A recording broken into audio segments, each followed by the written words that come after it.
Okay guys, welcome back to the channel. I'm going to title this part 2 of the miniDSP SHD review, but actually the previous video that I released on the whether EQ is for audiophiles should be part 1B or part 2, because you're really going to want to watch that video and make sure you convinced yourself using your own ears and your own talents that you can improve a frequency sweep or songs even, or both, using modest adjustments with the parametric EQ in Roon. Simple. You're not adding anything in the signal path. You're just using Roon, the DSP in Roon that almost everybody uses anyway for upsampling or, MQA, all these digital filters. Doing things in the digital domain is like so commonplace now. Every music you listen to raw is, subject to digital filters in the master, and then almost every playback on every DAC has some form of digital filters. So being afraid of that is that's being neurotic to shoot yourself in the foot, because anything else is even worse. So let's talk about that real quick, because there is some debate over whether you should use analog EQ versus digital, and let me just share why I use digital. Number one, cost. You're adding a lot of cost for a good analog EQ. In fact, there's a lot of them that are trash, total trash. And my friend got burned by one of them. It had a very fancy audiophile name on it, and under the hood, it was just a repackaged cheap pro piece that was noisy and did nothing of value for him, and he got rid of it. There is that Manly massive passive, pretty expensive, lots of dials and lots of control, and would be something that if you are going to go that analog route and for whatever reason you're hell-bent on that, might be the only one I've encountered that would be worthwhile trying. But even then, you're adding another power cord, connectors, all the things behind those dials. Guess what? There's wire, solder, capacitors, all kinds of resistor, whatever devices are needed to do those controls that are there, toggle switches. All of these things you're going to put in the signal path, and then you're going to worry about digital where you already have filters. It just doesn't make much sense. On top of the cost, to me, it's a no-brainer.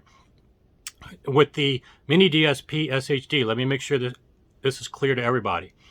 It adds 0 to the signal path. In fact, it actually reduces things to the signal path because it includes your DAC. And if you really want to use the streamer in there, Volumio, it takes two things that you might have: USB cable connections, power cables in general, all kinds of things that would be added that usually people freak out about: power cords, extra cabling, length, all the quality of the capacitors in there, all these things.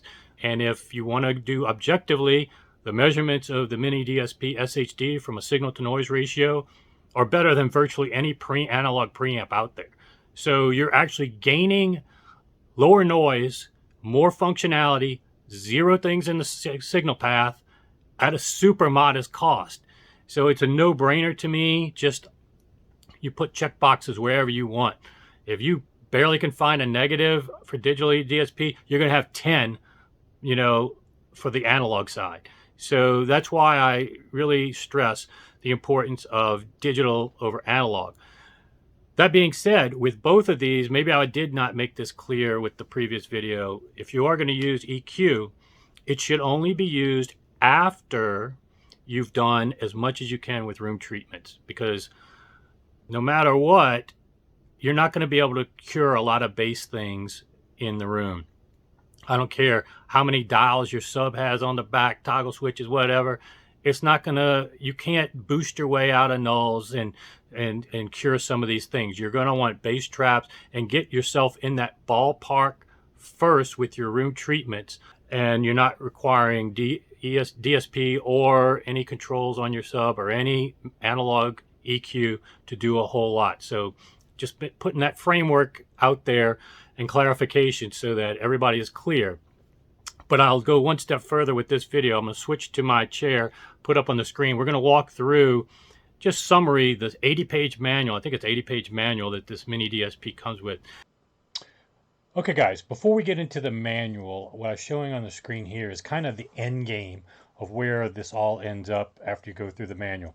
You're basically going to have a program on your computer that controls the miniDSP SHD. And you only have to do it for the initial calibration for the first time, or you can keep this connected if you already, like me, using a server connected to it already. You can actually use this app to control it like a remote control. I'll get into all that a little later, but a few things to point out to give you that end game feel before we go into the nitty gritty. So you're going to want to connect the app to the device. Once you're connected, you'll get that green check, and you'll notice on the second line here of the app that you have 4 different configurations. So you can save a whole bunch of different options for your own taste or to A/B things. If you want to have one that uses direct, one that doesn't use direct, you want to choose different crossover points for your sub so that you can analyze things and see what's best from your listening position without constantly having to get up and change settings on the back or whatever other means you would normally do it. You can do that. If you've got preference for certain types of music or movies or whatever, you've got different things that you want to set. You can do that. And while I'm pointing this out, I'm going to go into, as part of this quote review of the SHD, I'm obviously going to share my preferences on what I set up for direct, crossover, all the different parametric EQ things that to my ears and my experience work for me. You're welcome to follow that, try it on your own, and prove to yourself that what I do works for you too, or come up with your own. You know, you can share in the comments where you may disagree with me. It's likely not going to change my mind because I've tried just about everything. But that doesn't mean what works for me is definitely going to work for you and your room and your speakers and your taste. I've seen tons of people that love room boom with subs and like that impact, especially with rap music. They will prefer that, you know, over a more accurate sub presentation. So do whatever works for you. And with these different configurations you'll see on the screen here, you have that option to save up to 4 different configurations and allow yourself that variety. Very powerful. No other product that I'm aware of other than maybe some surround sound processors will do that. Now, what you're going to see down here when you get here is you basically have inputs from whatever your source is, and you can think of direct 1, direct 2. I'm not really sure why they label that. That's a little confusing. Kind of think of it as left channel, right channel, although you're going to have to identify, depending on how you plugged in to the back, which one's which. But that's how I kind of recalibrate my thinking, is one is left, one is right. And then you're going to want to choose how you route the left and right to the different outputs that you hooked up to those 4 outputs. You'll send one to your left channel. Let's just say what I do with output 1 is left. So I go ahead and turn on direct 1, left channel on, turn off the right channel going to output 1. For my right channel, I turn off, obviously, left channel information and just send it right channel information.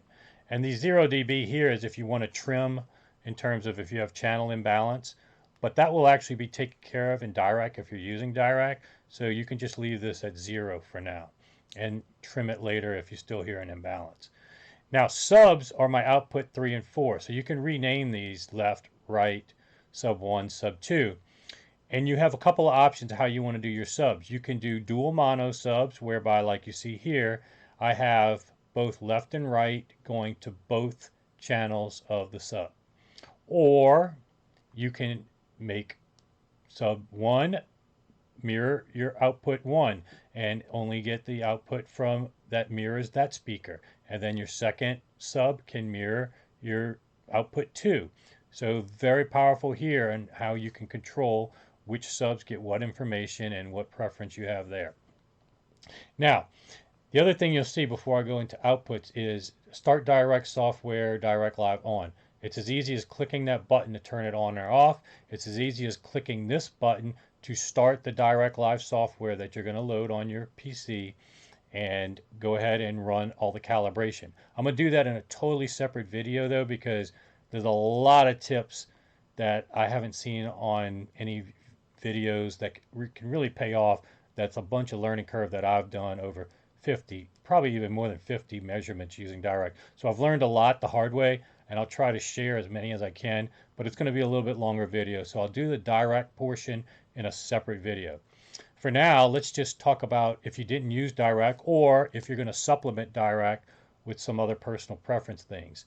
When you go to this output section, again, think of these as left, right, sub 1, sub 2 if you have a 2.2 stereo system. You can also use this in an active crossover manner where you have highs, lows, and whatnot, but that's a totally different area that I'm not using it for. We'll save that for another day. So thinking of this as left, right, sub 1, sub 2, you have a parametric EQ for each channel, and you can set this, and I've got some samples here for you to look at, kind of like I showed before in the other video on EQ, kind of the Harman curve. You can kind of do the exact same thing you did in Roon with this parametric EQ. You have frequency, gain, and Q, which is the width of that, what that impacts. You have different filter types you can use. So very powerful, actually even more bands than what Roon uses. So you're not going to use the Roon EQ if you have this piece because you already have it embedded here. The other thing you're going to have is your crossover to tell miniDSP SHD what do you want to do in terms of rolling off the frequencies going to each speaker. So let's take the left speaker for instance. It will visually show you the output in orange is the one that's highlighted, but it'll also show you the two subs. These are the two subs to kind of give you a graphical representation of what those are set for their roll off. And I chose two different curves here. You're not going to do that in practice normally. Normally both of your subs will look identical, but here I have two different ones, and I'll show you in a minute why I have that. But let's stick to the left channel. So what you're seeing here is a roll off of the main speaker that is a 42 dB octave slope using a Butterworth filter, and you can kind of tell the graphical interface already chooses it at the actual crossover point as about 3 dB down, which is a Butterworth type filter. If I chose Linkwitz-Riley 42, actually it goes to 48, notice the 6 dB down point using the same 30 hertz cutoff. Different types of filters have different transition points. The Linkwitz-Riley is more like at 6 dB down at the point that you choose. The Butterworth is more around 3 dB at the point that you choose. So again, so much variety. And even though I'm rolling it off very steep here, because that's my personal preference, you can do as much overlap as you want. There's 6 dB, there's 12 dB, 18. So whatever your personal preference is, try it. You know, you have 4 different configurations you can save and try it for yourself. I prefer steep, even with my main speakers, and I'm going to show you on the subs in a second. And I also, if you notice here, I have a roll off at the top end. Again, many people may disagree with this, but for me, I don't like my speakers playing stuff that I can't hear or that is taking power or resources away from it. That's why I roll it off at the bottom, so that my amp saves the power going to the woofers, that my woofers don't have to have the excursion needed because I've got a sub taking care of it. Same thing here, my tweeter. Why do I want it to work hard and do anything that I can't hear? If I can't hear 17,000 hertz on a frequency sweep, what is it really gonna, can I really hear it with music? Does it really provide some ambience that some people swear? If it does for you, just don't do this low pass cutoff frequency like I did at 16,000 hertz. Don't do it. It's easy as turning it on or off. I'm just showing my preference is that your gear will play stuff regardless of if you can hear it or not. So what I like to do is, within reason, roll the stuff off that I can't hear and save those resources and let the drivers perform better in the areas that I can hear. And any kind of noise or aliasing or subsonic frequencies that might make the drivers work and use power that is wasteful, I can't even hear it, I want to roll that stuff off. So let me go ahead and show you. That was the left channel.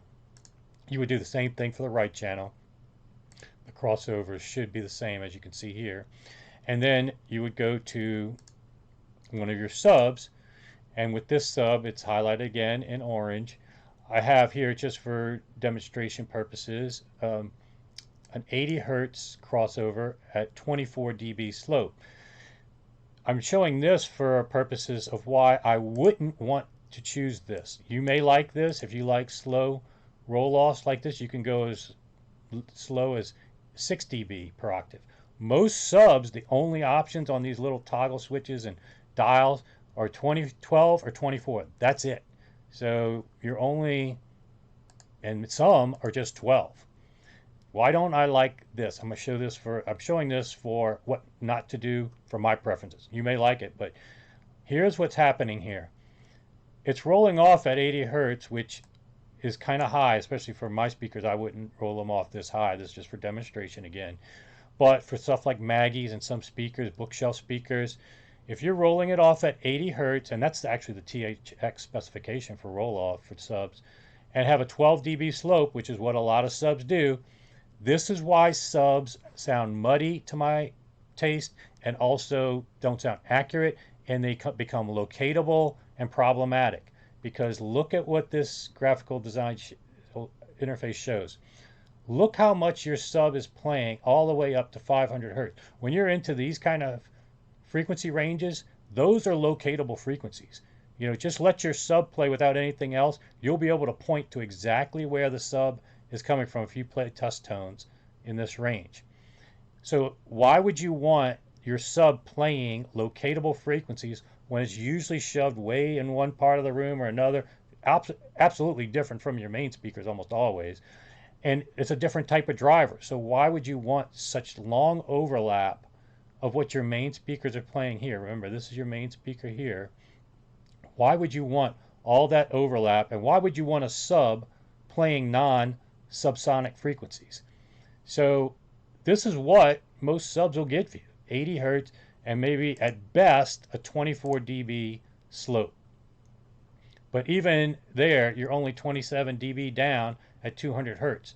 So you're going to hear this, you're going to be able to locate it, and to me, it sounds muddy. You can try for yourself. Again, don't trust my word for it. Do it yourself. Go ahead and do this. That's why I'm showing you. You have the power to do whatever you want and mimic whatever controls on the back of a sub do, and 10 times more than that. So without putting solder, wire, capacitors, all that, and toggle switches, and guess what's also on the back of these subs? Usually a switching power supply, you know, and they're all on the same circuit board with a big magnetic driver inside of there. So again, this is better than analog crossover. Analog crossover is good. This is better. Let me show you how I do it, though, in terms of my experience with the crossover. So with this one, I'm showing you how I do it. I do two things with my crossover. I obviously roll off everything below a certain frequency. It's a quasi rumble filter.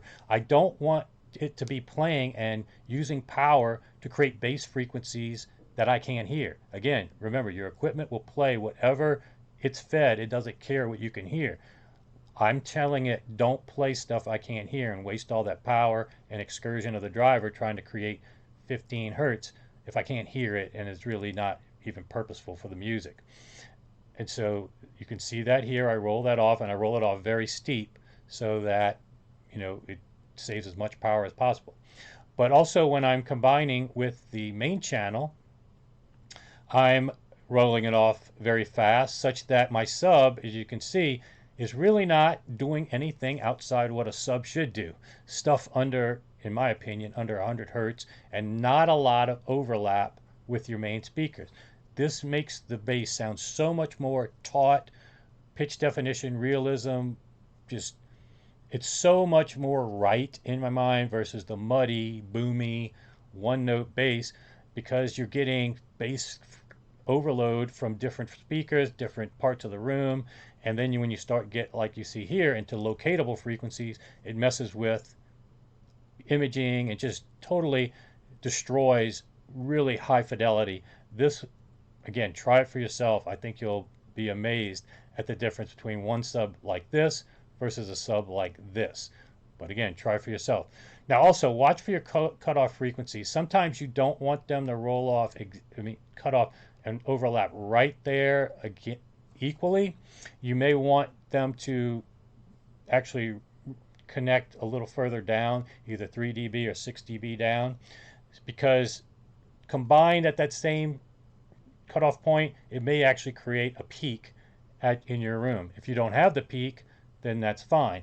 Do it like this. If you do have a peak, you can actually separate the roll off and cutoff frequencies and then have a little dip, and that's a way of curing some bass boom in your room, so that it's very powerful to give you the way of tweaking for your room, strictly digital, inserting nothing in the signal path, and controlling both what your speakers hear and your amp, relieving your amp of all kinds of duties, your main speaker amp of all kinds of stuff that it doesn't have to do anymore. Totally much more powerful than just using switches on the back of your sub. And obviously the sub crossover, the few that have sub crossovers, they're not even that great. Honestly, none of them almost are. So hopefully this is helpful, but again, anything I said you would disagree with, as you can see here, anything can be changed. You have so much variety and options to do anything you want in this. Try as much as you want. Prove it to yourself. Don't take my word for it. Have fun with this. And on that note, whether it's fun or not, I totally understand if some people are at this point where, hey, this is just too much.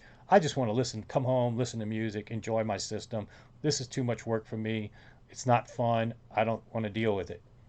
Totally understand. I have no problem with people that don't want to use EQ for that reason, because it can be a learning curve and a pain, time consuming, and if it's not something that interests you, don't get this piece and don't go through all this hassle. Just don't make up excuses that, oh, EQ does this wrong, this, that wrong, as a reason why you're not doing it. That's the only people I have a problem with. The people that make up things that aren't really true about EQ because they didn't want to take the time to learn on their own. Okay, other than that, there are some other things. You have a compressor to kind of protect your speakers from blowing. If you have somebody that sets the volume really high, you can kind of protect the different channels from blowing. I don't really use that. You have the ability to trim here if you want to add gain, invert polarity if you need to. And while this is up, you can mute a channel and listen to one without the other. Very powerful to sit at your chair. Hey, I can turn off everything and just listen to the sub and see what it's playing. Very cool that you can do this from your listening chair. You don't have to go change wires, change inputs, put things in the signal path. All of this is controlled here. This will populate with music as it plays. Maybe I'll even play some music right quick and show you how it plays, because there's one thing that is going to be really revelatory to people that pay attention. Let me see if I can play a song. Okay, so I'm playing a song in the background and it'll show the signal content that's going to left and right and to my subs. And what's really cool to notice is when you have the song playing and you think that, man, that's just a cymbal or that's just a female vocal. There's nothing that could be going to a sub, especially at these crossover points that I chose.